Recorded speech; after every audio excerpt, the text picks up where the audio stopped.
Soyez les bienvenus si vous nous rejoignez pour ce nouveau journal de la rédaction. Au sommaire, recrudescence du choléra en RDC, les taux de létalité passés de 2 à 4% avec plus de 2500 cas détectés chaque semaine. Les provinces de la Chopo, Sud Kivu et Kinshasa sont les plus touchées. Le gouvernement de la République recommande à la population d'observer des mesures d'hygiène pour faire face à cette maladie.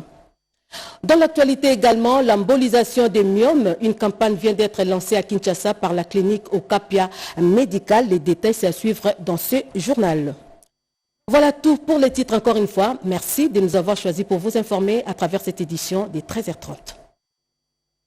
Sous peu, une grande croisade de prières sera organisée dans la ville capitale, une initiative du pasteur américain Benny Hill avec le réseau des leaders religieux influents de l'Afrique. C'est le mobile de cette rencontre du président de la République, Félix-Antoine Tshisekedi et Tshilombo hier lundi avec le pasteur ougandais Dr Robert Kayanja. On fait le point avec Blandine Toufou.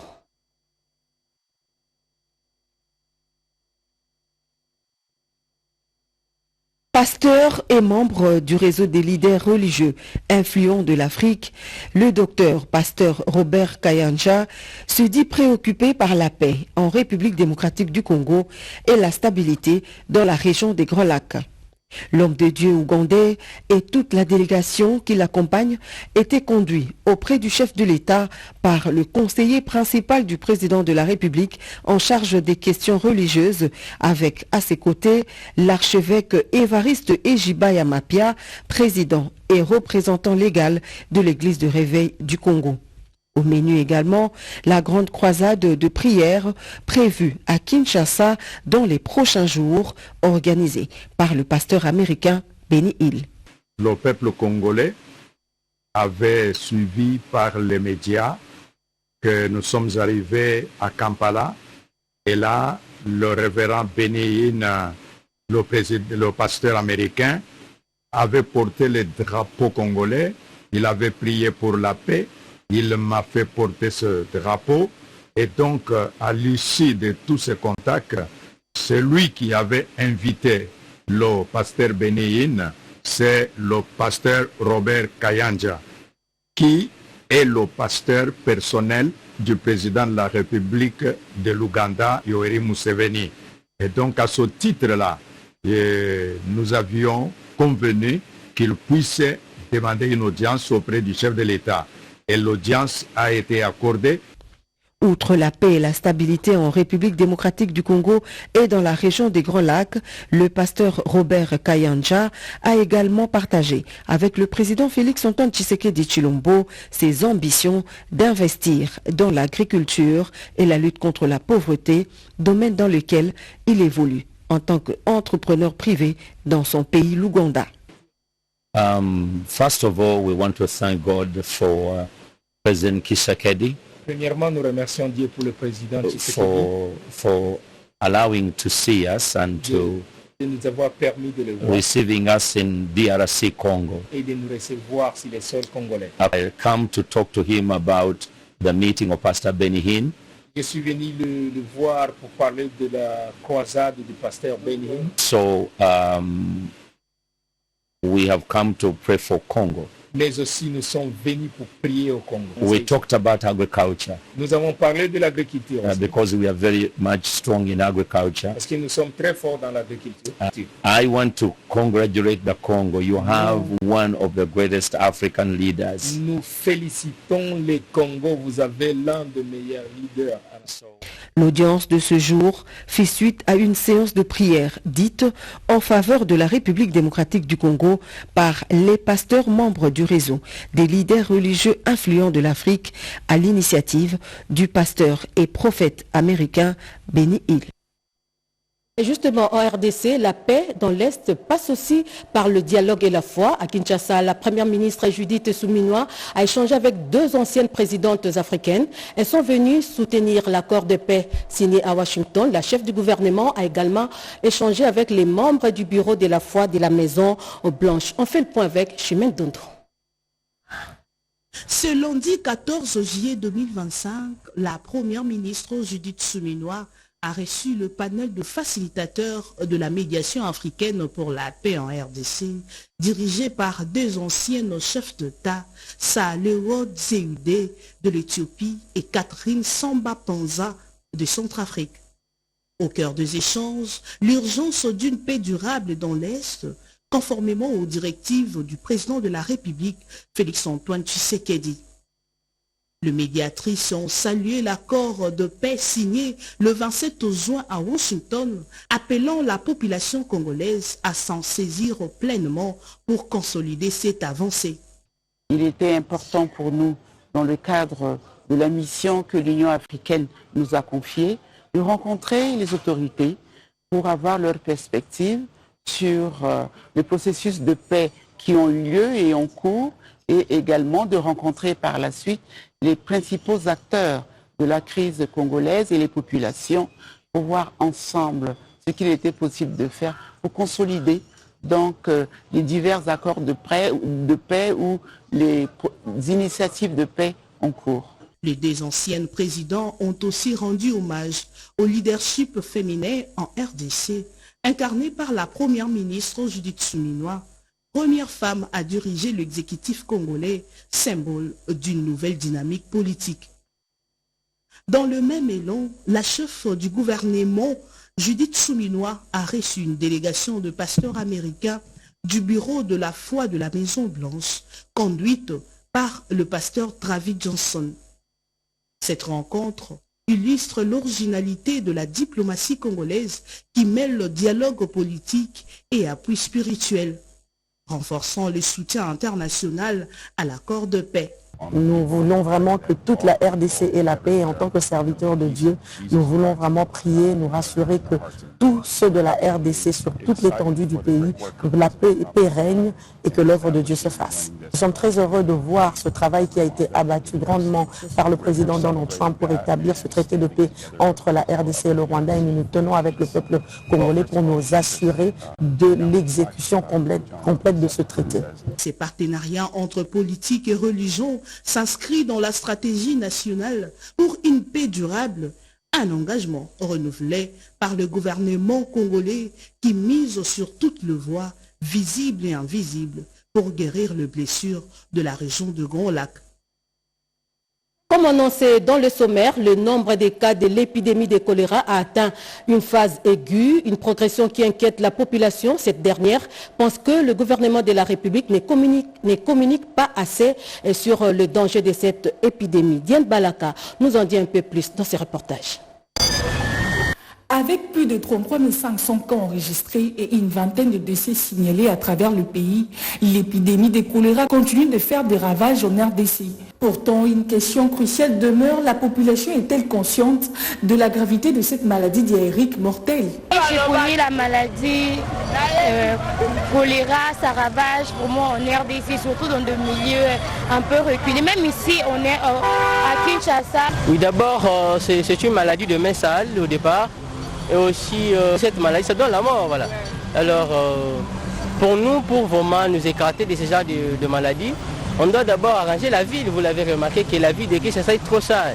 Et hormis ça, on doit aussi éviter des contacts de baume de main. Une maladie qui est un peu transmissible. Nous devons laver nos mains régulièrement et être patients quand nous préparons.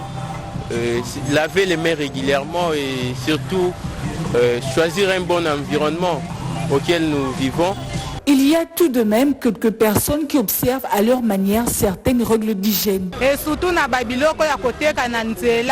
Personnellement, j'emballe toujours mes pastèques pour éviter que les mouches ne s'y posent. C'est une question d'hygiène, mais aussi de respect pour les clients. Nous devons tous faire un effort pour bien protéger les aliments. Bien que conscients du risque, nombreux sont les Quinois qui se comportent comme si de rien n'était, d'où l'importance de la sensibilisation. Oui, parce qu'à Kinshasa, moi je me dis, le ministère de la Santé n'a pas fait une campagne de sensibilisation contre ces maladies-là. Il y a les cas qui se trouvent à Kinshasa où les gens meurent déjà et nous les Quinois, on ne sait pas que ça c'est le choléra. Le gouvernement doit sensibiliser la population.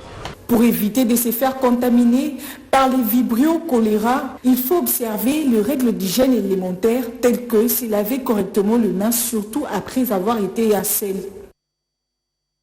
Situation épidémiologique en RDC, le choléra et le Mpox, sujet débattu au cours du briefing presse animé hier lundi par le ministre de la Communication et Médias, Patrick Mouyaya, avec son collègue de la Santé publique, le docteur Samuel Roger Kamba. Le résumé, c'est avec Jacques Kabouaba. La République démocratique du Congo fait face actuellement à la résurgence de l'épidémie de choléra.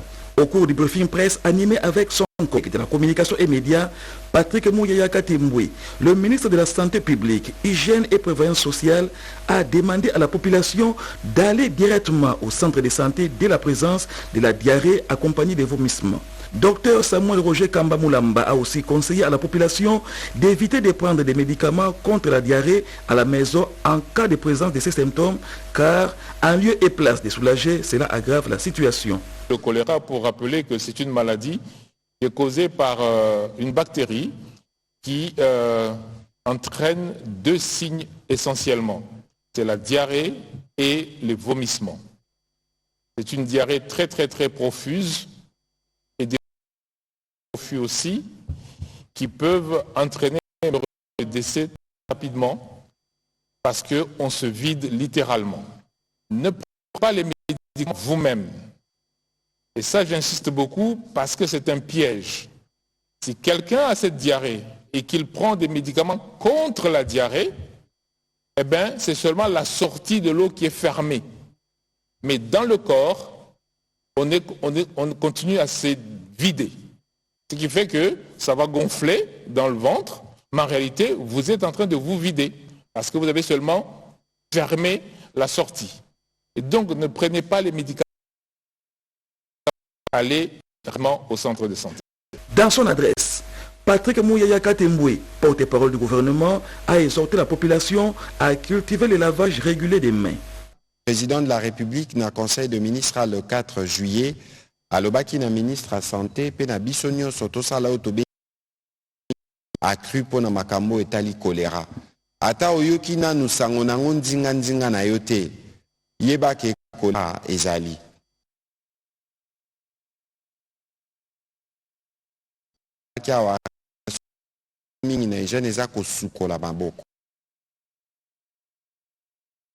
Gratuit. Na mokola leo tozoloba on a 4 points de santé mais kasikala mingi te tokokoma nango 8. Donc na mama ya RTNC azalia wana bino bapandisango tokotala ndenge nini na ministère à santé tout ça la moi ba spot ya mikie hein topé monsieur le ministre moi document moka bukie pona koyebisa batu ba précaution nini il faut bazwa pona ko éviter kokwea na bokono oyo ya choléra.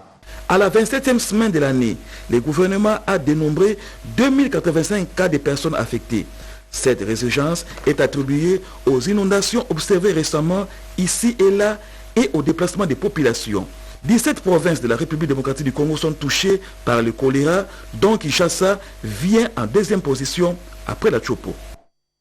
Et puis cette tragédie, un affrontement des tirs à balles réelles entre les jeunes inciviques a tourné au drame le dimanche 13 juillet au quartier des Bonhommes. Nous sommes dans la commune de Matete. Un enfant de 4 ans a été touché par une balle perdue. La victime a été évacuée d'urgence au centre hospitalier Tshisekedi et Tulombo à Lubumbashi pour une prise en charge adéquate. Robert Ndaye nous en dit un peu plus. Nous sommes au quartier des Bonhommes, commune de Matete, dimanche 13 juillet 2025. C'est dans ce quartier qu'Alexandra, 4 ans, a été tragiquement atteinte par une balle perdue, tirée d'une manière imprudente par des inciviques, alors qu'Alexandra dormait paisiblement. La balle a traversé la toiture et terminé sa trajectoire sur son visage. Un incident qui a non seulement bouleversé sa vie, mais aussi celle de sa famille.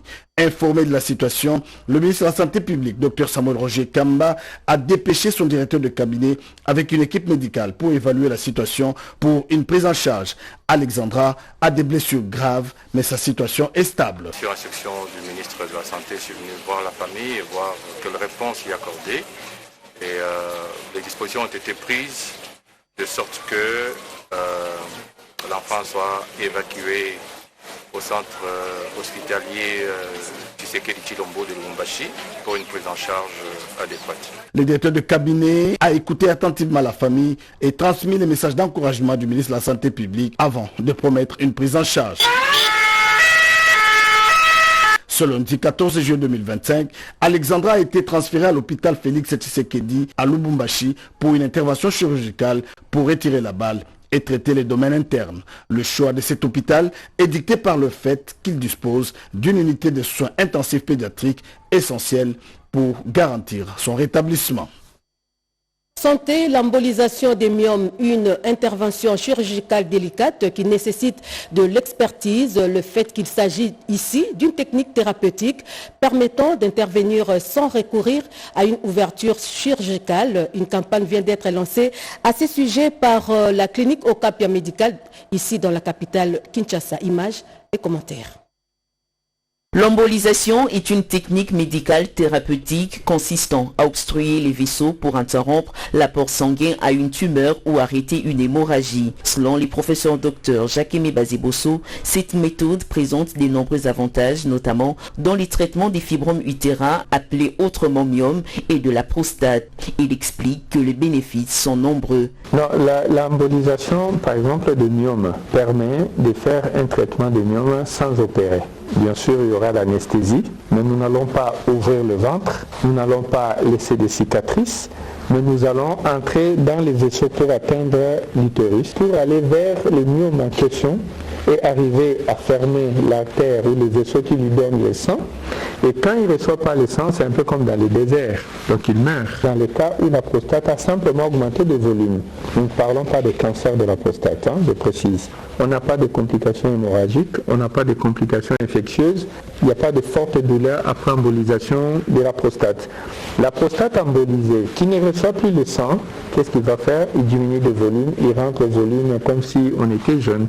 Pour ce traitement novateur, aucune hospitalisation n'est nécessaire et le rétablissement est rapide, assurent les spécialistes. La campagne d'embolisation prévue du 21 au 24 juillet est réalisée en partenariat avec l'association française Ferembo.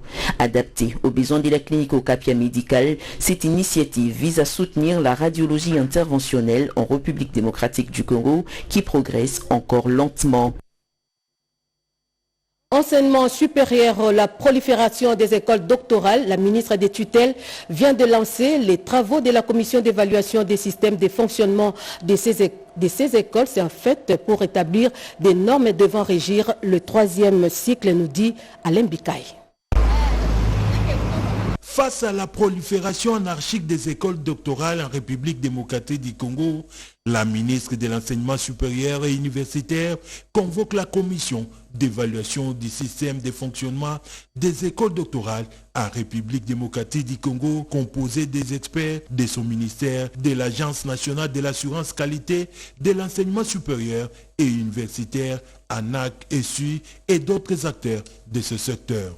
Très déterminé à refonder l'âme du système de recherche congolais pour les rendre compétitifs sur la scène internationale, comme l'éveille le président de la République, Félix Antoine Tshisekedi. La ministre de l'ESU, professeur Marie-Thérèse Sombo, veut assainir et mettre de l'ordre dans ce secteur. Ainsi exiger la mise à jour des formateurs de ces hauts niveaux du savoir et rendre école doctorale un lieu d'excellence, d'éthique académique et de recherche avancée dans la formation des scientifiques de qualité pour une relève assurée. Notre système d'enseignement supérieur et universitaire ne peut prétendre à la qualité ni à la reconnaissance internationale s'il ne repose pas sur une base doctorale rigoureuse et maîtrisée. La formation doctorale ne saurait être un champ de gloire, encore moins un espace de légèreté scientifique. De ces faits, avec Marie-Thérèse Sombo, plus rien ne sera comme avant dans le secteur de l'ESU. L'ANAC-ESU sera chargée d'évaluer des écoles doctorales sur base des référentiels clairs. Celles qui ne répondront pas aux normes établies seront purement et simplement fermées. Ouverture hier lundi de l'école des langues allemandes à l'Institut supérieur pédagogique technique de Kinshasa pour les apprenants congolais en présence du député allemand Bokaïla de la diaspora congolaise, et c'est la ministre de l'ESU qui a procédé au dévoilement des 3 bâtiments nouvellement construits. Rodépanda pour plus de précisions. Ouvrir davantage les universités congolaises au monde pour un partenariat public-privé est l'une des priorités du ministère de l'Enseignement supérieur universitaire. La ministre Marie-Thérèse Sombo Ayane Mukuna l'a une fois de plus affirmé ce lundi au cours de la journée scientifique et culturelle organisée à l'Institut scientifique et technique de Kinshasa. Pour encourager les établissements d'enseignement supérieur et universitaire de notre pays à saisir des opportunités qu'offre la collaboration avec l'honorable Elombo Bolaïla, dont l'apport ne manquera pas de satisfaire les besoins en formation des étudiants candidats ingénieurs. Cette journée marquant le début d'une alliance entre l'ISPT Kinshasa et le Centre d'apprentissage de la langue allemande, dont l'implantation de Goethe Institute a connu la présence du député allemand d'origine congolaise Elombo Bolaïla, qui, dans son adresse, a rassuré la communauté scientifique congolaise à plus d'ouverture vers l'Allemagne. À l'issue de cette cérémonie, la ministre a procédé au dévoilement de 3 bâtiments nouvellement construits par DG Kabassel Albert. Une visite guidée des locaux devant abriter les centres de la langue allemande a sanctionné cette manifestation. Sensibiliser les jeunes sur l'éveil patriotique, un dîner intellectuel a été organisé par Bob Mboba, initiateur de la fondation qui porte son nom. C'est en fait pour justement sensibiliser cette Gréverin et Liberty Colito. Étant envoyé en Belgique, en France et en Grèce pour attirer l'attention des Congolais vivant dans ces 3 pays de l'Europe sur la prépondérance de la République démocratique du Congo et de ses atouts, l'équipe de la Fondation Bob Mboba Forever qui dirige, Bob Mboba a véritablement sensibilisé le jeune du Congo sur les enjeux de l'heure pour accompagner les chefs de l'État Félix-Antoine Tshisekedi Tshilombo sur ces points. Vivre à l'étranger n'est pas mauvais, mais s'installer chez soi pour contribuer au développement de la nation est mieux. Aussitôt rentré au pays, la même équipe a bel et bien organisé un dîner intellectuel sur les réformes et perspectives de l'exercice de 2025 à 2027, avec comme thème « Bâtir aujourd'hui, transformer demain », une activité ayant permis à tous les membres de cet ASBEL d'avoir une idée claire pour bien poursuivre cette mission. Au terme de cette activité, Bob Mboba, l'initiateur de la Fondation Bob Mboba Forever, a mis un accent sur la mise en place des structures pour éveiller les jeunes et éclairer la lanterne sur d'autres aspects. Nous avons constaté que la plupart des pays amis ont une jeunesse très déterminante qui travaille sur le développement, sur l'éveil de tous les citoyens afin que le développement soit une réalité. Nous devons travailler parce que nous sommes la colonne vertébrale de ces pays. Nous avons besoin de vous, très chers partenaires, pour que nous puissions élargir notre champ d'action, pour que nous puissions beaucoup plus sensibiliser la jeunesse congolaise partout où elle se trouve, afin que nous soyons vraiment éveillés, nous soyons le vrai sentinelle. Booster les jeunes à devenir très déterminants reste la mission majeure de la Fondation Bob Mboba Forever, car la jeunesse est la première cible, bien que la Fondation a tant d'ambition. La défense de la patrie face à l'agression rwandaise, le coordonnateur de l'Académie of Sport, Landry Bissi Bichilombo, a lui aussi mobilisé la jeunesse sportive à l'unité et à l'engagement patriotique. C'était au cours d'une conférence débat. C'est un reportage de Junior Soki et Serge Merlemata. Un grand nombre de sportifs issus des diverses disciplines ont participé à cet événement en compagnie d'autres invités des marques, y compris les anciens pratiquants d'arts martiaux, les RDC. Au cœur des échanges, les arts martiaux en République démocratique du Congo. Il a été question au cours de cette rencontre de faire le point sur l'évolution des disciplines sportives en RDC et examiner les défis et difficultés rencontrés ainsi qu'envisager quelques pistes de solutions potentielles pour améliorer la situation du sport en République démocratique du Congo. Dans son intervention, Maître Landry Bissidi Tshilombo, président de l'Académie of Sport, a abordé les divers aspects du patriotisme et souligner également l'apport des sportifs dans la préservation de la souveraineté nationale. C'était un échange, on a discuté, ils ont compris aussi les rapports, même par rapport à la sécurité du pays. Ces emblématiques figures peuvent aussi apporter quelque chose. Moyen aussi de collaborer et d'utiliser ces grandes personnalités pour des problèmes de l'heure, pour des problèmes d'actualité.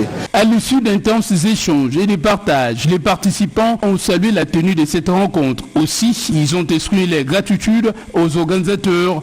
Mis à part tout ce qu'ils ont déploré, il faut d'abord commencer par leur féliciter. Parce que pour tenir jusqu'à ces âges-là, ce n'est pas petit et ce n'est pas négligeable. Nous avons rendu hommage à toutes ces personnalités parce qu'ils estiment qu'ils ne sont pas assez appuyés. Cette conférence débat a renforcé la mobilisation patriotique des sportifs et sensibilisé la jeunesse congolaise en général à son rôle dans la défense de l'intégrité territoriale du pays. Rendons-nous dans le territoire des Djougou, plus précisément dans le secteur de Walendu. Nous sommes en Ituri. Ce groupement vient de se doter d'un bureau administratif grâce à la mobilisation communautaire locale. Images et commentaires. C'est un tournant historique pour le groupement Bendo Ezekiré, situé dans le secteur de Walendu Tati. Ce groupement a désormais un bâtiment administratif moderne, fruit des efforts de la population locale, sans appui extérieur. Pour Lokana Safari, chef du groupement, cette réalisation traduit l'attachement de la communauté au développement local et à l'organisation institutionnelle. Il évoque la motivation de cette initiative qui vise à rapprocher l'autorité coutumière des citoyens.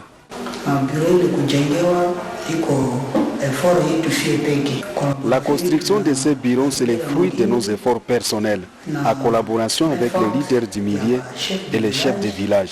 Nous avons 11 portes, y compris les toilettes malgré inachevées. L'occasion également de saluer les efforts de l'autorité provinciale, notamment dans l'amélioration de la sécurité qui a permis l'émergence de telles initiatives. Une stabilité rendue possible grâce au travail des animateurs de l'état de siège sous le leadership du lieutenant général Luboya Kashamadjoni, gouverneur militaire. Il faut le dire, le bureau administratif du groupement Bendo Ezekiré n'est pas qu'un simple bâtiment. Il incarne une volonté communautaire forte, encouragée par la paix relative qui règne dans cette partie du territoire des Djougou. Un exemple à suivre pour d'autres entités de l'Ituri qui aspirent, elles aussi, à se relever par la solidarité, l'unité et l'implication locale. On passe à la revue de presse à présent dans une sélection et commentaires de Jean-Pierre Ndolo Demazou.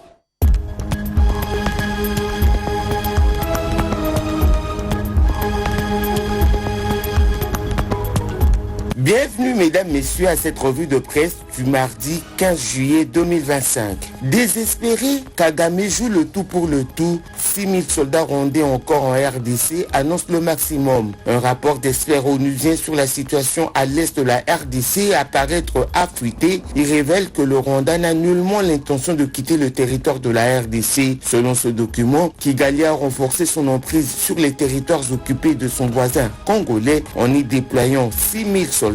Dans un rapport à mi-parcours adressé au Conseil de sécurité fin 2024, les experts onusiens estimaient à au moins 3000 à 4000 soldats de la RDF déployés dans les territoires de Nyiragongo, Rutshuru et Masisi en soutien à l'offensive des rebelles coalisés de l'AFC 1-23.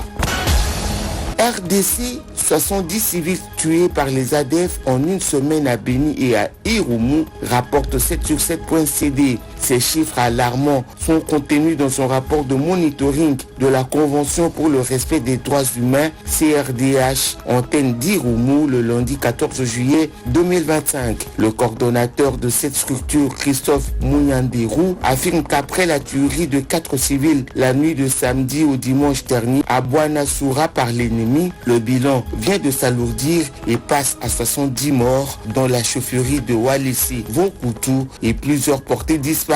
Face à cette montée à flèche des tueries, la CRDH appelle la coalition FARDC-UPDF à changer des méthodes pour traquer les ADF. L'épidémie de choléra en RDC, 33 519 cas répertoriés dans 17 provinces, révèle la référence plus. Selon le ministre de la Santé, Roger Samuel Kamba Moulamba, 33 519 cas sont déclarés à ce jour dans 17 provinces touchées. Les provinces de la Mongala et Maïndombe sont les plus touchées avec plus ou moins 1600 cas par semaine. Kinshasa, la capitale, n'est pas en reste. Elle aussi est affectée, d'où l'installation de 3 centres de traitement à Kinshasa. Congo central, la prison centrale de Matadi, privée d'eau et d'électricité, titre vraie thématique. Des coupures intempestives d'électricité et une pénurie d'eau potable sont signalées dans la prison centrale de Matadi, communément appelée Kamolaï, dans la ville de Matadi, chef-lieu de la province du Congo central. Près de 900 détenus survivent dans des conditions qui défient la dignité humaine et créent des conditions favorables pour les détenus de tenter une évasion et un risque accru d'insécurité à cause d'absence d'électricité. Voilà qui referme cette édition de 13h30 coordonnée par Angèle Mabiala-Landou. Nous disons merci aux différentes équipes qui nous ont accompagné tout au long de sa livraison. À la réalisation, Papi Nginamao, Chimène Dondo, en régie, Didier Diawa, Jean-Guy Kizuela, Ndengele Bassosa, et à la rédaction, Jean-Gauthier Kiassi. En leur nom, je vous dis merci de l'avoir suivi. Merci pour votre confiance et fidélité à la télévision nationale congolaise. L'information revient à 19h et ce sera avec Blandine Wavingana à la présentation. D'ici là, portez-vous bien surtout, prenez soin de vous.